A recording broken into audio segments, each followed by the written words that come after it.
Finally, from the class of 2002, we have Lieutenant Chris Davis.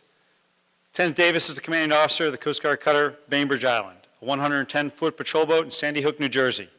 This is Lieutenant Davis's was U.S. Coast Guard cutter Hawk, an 87-foot patrol boat in St. Petersburg, Florida. Lieutenant Davis has also served as the executive officer of a 110-foot patrol boat as part of Patrol Forces Southwest Asia in support of Operation Iraqi Freedom, and was also selected to serve as the Coast Guard watchstander in the White House Situation Room. Lieutenant Davis was a management major and a standout in the men's soccer team as a cadet. Please join me in welcoming Lieutenant Davis.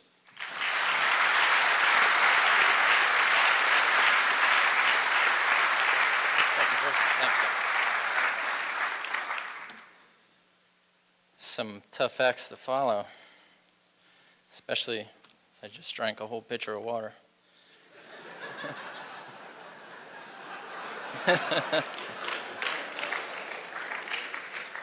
So we'll make this quick, all right, Cap?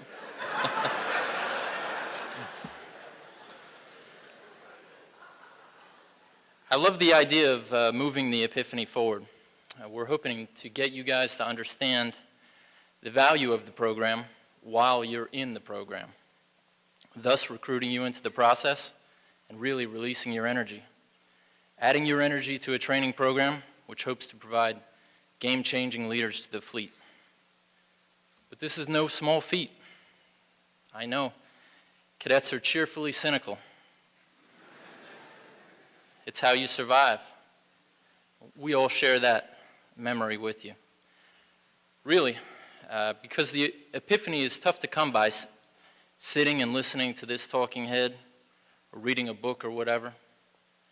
The Epiphany only comes with time, blood, sweat, tears, pain, lonely introspection, frozen fingers, trying to sleep through a Bering Sea storm, your experiences. Lucky for you, leadership at sea is all these things.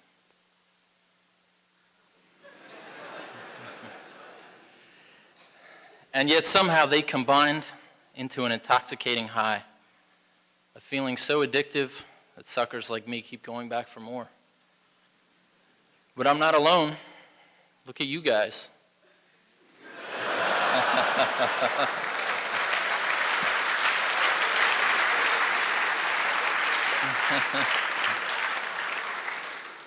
Why are you here? New London, Annapolis, The Point, Sea Springs, giving up Virginia Tech, Texas, Harvard, Stanford, whatever it may be. Quick story. When I was assigned to a patrol boat in Bahrain, it was part of CENTCOM's response to a 2004 battle in the northern Arabian Gulf that killed a Coast Guardsman and 2 Navy sailors. I originally had orders to the Tybee in San Diego. My early career direction was primarily based on surfing. I signed a lease at an absolutely sick apartment on Mission Bay. And the next day, I got a phone call that basically said, report to Portsmouth, Virginia for pre-deployment training.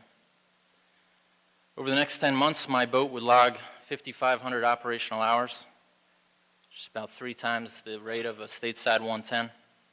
Conducted hundreds of boardings, participated in live fire combat action that almost saw my men badly hurt. And some nasty and unfortunate circumstances during this time saw my crew and I serve under the command of 6 different captains, 2 of whom were relieved for cause. During what was a relatively dark time in my life, an old Marine general who was commander of Task Force 58 at the time said something that might answer the question of why you're here. And I love Marines because no matter how senior they get, they are still riflemen first, and they always speak plainly. This old guy could really command a room too. And he said, son, it takes years to get years of experience. And that's a simple thing.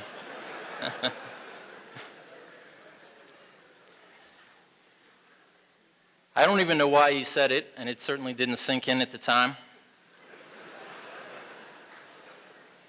It was not until I was on Hawk where my crew and I were doing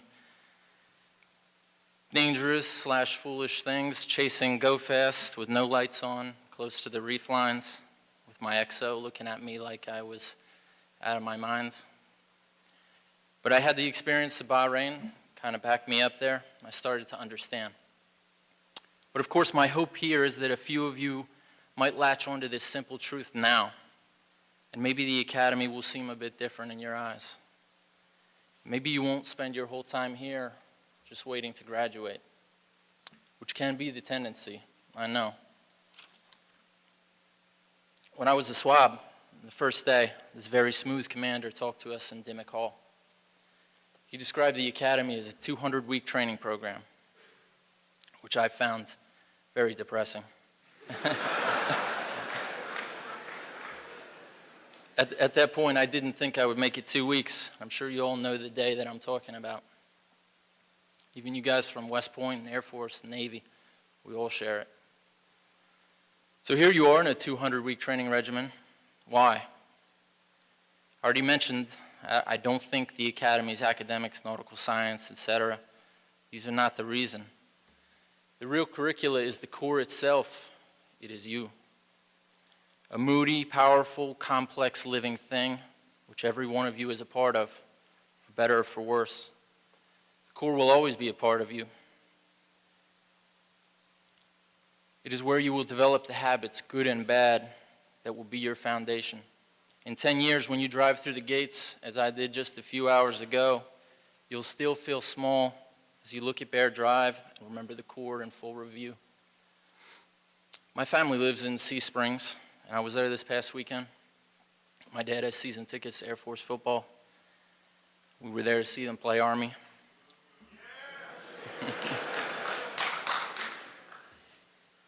Stands were dominated by Air Force fans, obviously, and Air Force won handily, but the main show was the cadets, 3 companies of West Pointers, and the wing of Air Force cadets. They marched onto the field, and I was blown away with pride and envy. And this experience, the years of experience living within the Corps, that body I talked about, will be a rock upon which you will lean. Not in some concrete mathematical way, but in a way you may never be able to define. But you can be assured it's real. It is only the very early beginning of those, quote, years of experience, but it is the foundation, and it does not happen overnight. It takes 200 weeks. It doesn't happen in class or on the soccer field or at panel discussions like this one. It happens because you spend 200 weeks living and surviving within that powerful, complex, dangerous, and great entity called the Corps of Cadets. When I was a supremely confident 21-year-old, I did realize the art and science of leadership at sea was going to be hard.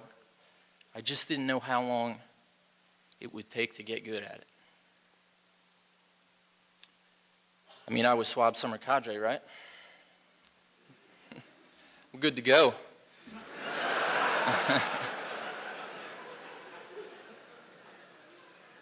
But son, it takes years to get years of experience. So while you're here, watch and learn and develop, but do it with patience. Your time will come. Just be patient and know that time, years, these are crucial elements, not just your skills and ability. Years. And I always say this to cadets, just relax and enjoy your time here a little bit. Never again will you live down the hall from so many good friends. Thank you.